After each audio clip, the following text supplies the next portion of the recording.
আজকে না মেঘটা আমার সঙ্গে আড়ি হয়েই লেগেছে, বাদী হয়ে লেগেছে বলে না, সেই রকম।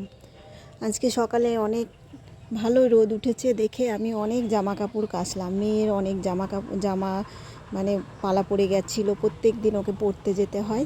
সেই জামাগুলো কাচা হয়েছিল না 2-3 দিন, তো পড়েছে কালকে পড়েছে, সে গা চুলকাচ্ছে জানো তো।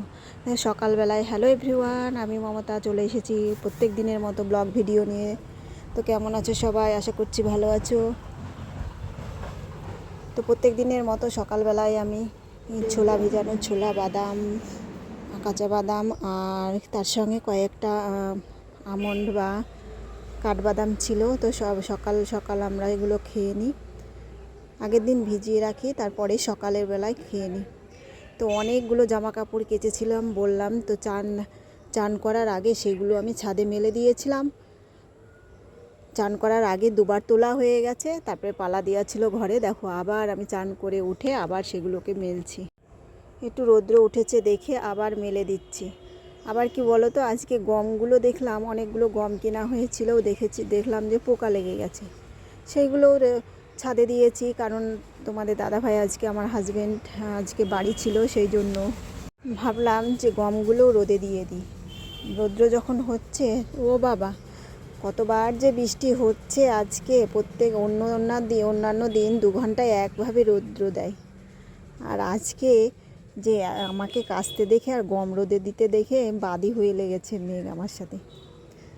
তো যাই হোক, আমি চান করে উঠেও সেগুলোকে আবার মেলে দিচ্ছি রৌদ্র উঠেছে দেখে। আর এদিকে আমার হাজব্যান্ড গমগুলো খুলে দিচ্ছে। তো ছাদে উঠে চলে এসেছি। মেয়েকে রীতিমতো ঘুম পাড়িয়ে দিয়েছি, কারণ ওকে চান করিয়ে খাইয়ে দিলেই ঘুমিয়ে যায়। তোকে ঘুম পাড়িয়ে দিয়ে আমি এই কাজগুলো সেরে নিচ্ছি। দেখো এখন প্রায় বাজে 1:30-2। মনে হয় কি হাজব্যান্ড যেদিন বাড়ি থাকবে সেদিন হয়তো কাজ কম হবে, আমাকে একটু হেল্প করবে কি করেও, তো আমিও খুব একটা হুকুম করি না। কারণ কি বলো তো, তো সপ্তাহে সব কটা দিনই সকালে 9টার দিকে বেরোতে হয়, আবার সন্ধ্যাবেলায় সারাদিন পর সন্ধ্যাবেলায়। সেই জন্য খুব একটা হুকুম আমি করি না। ও দেখে যেগুলো করে না করে আমি বরঞ্চ বলি আজকে রেস্ট নাও। তো ছুটি, ওদের একদিনের ছুটিও আছে, কিন্তু আমাদের একদিনও ছুটি নয় বলো। তো ছুটির দিনে আমাদের আবার বেশি কাজ থাকে। তো গাছে দেখো বর্ষার পেয়ারা, অনেক পেয়ারা এসেছে গাছে, কিন্তু পেয়ারাগুলো ভালো না খেতে, কেমন যেন একটা পানসে ভাব, মিষ্টি নয়। অন্য সিজনে যখন পেয়ারা হয় খুব একটা হয় না। এই যে পেয়ারাগুলো খেতে ভালো হয়, আবার বড় হয়। এইগুলো পেয়ারা খেতে ভালো হবে। তো পেয়ারা অনেক পেকেছে, সেই জন্য আমি বললাম যে পেয়ারাগুলো তুলে নাও, যেগুলো ভালো খাওয়া যাবে, আর যেগুলো ভালো নয় আবার হবে।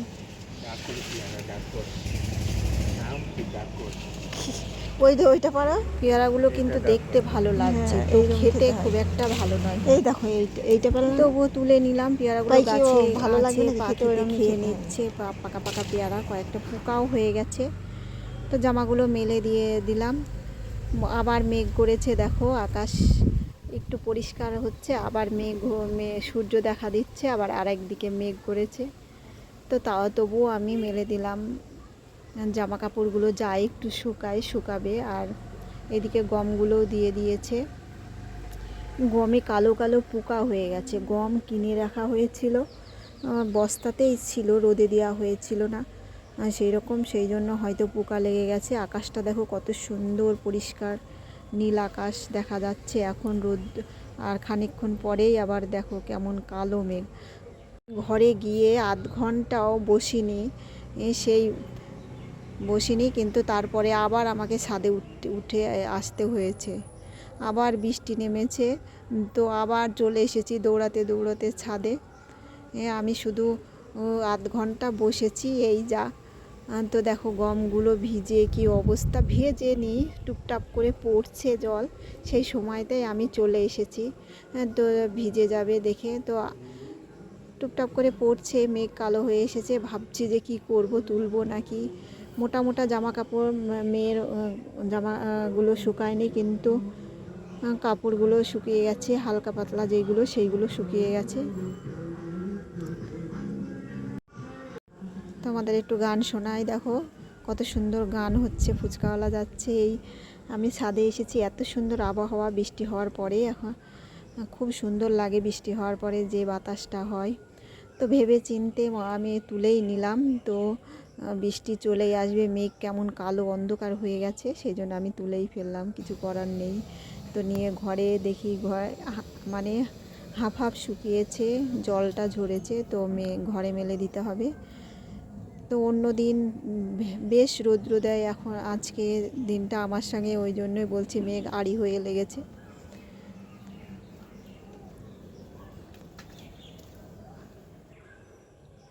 তো ঘরে এসেও আবার বাইরে জামা কাপড় কতগুলো ছিল, সেগুলো উঠোনে মেলা ছিল, সেইগুলো তুলতে তুলতে দেখো বৃষ্টি নেমেছে, আমি ভিজে গেছি প্রায়, মানে মাথাটা ভিজেই গেছে।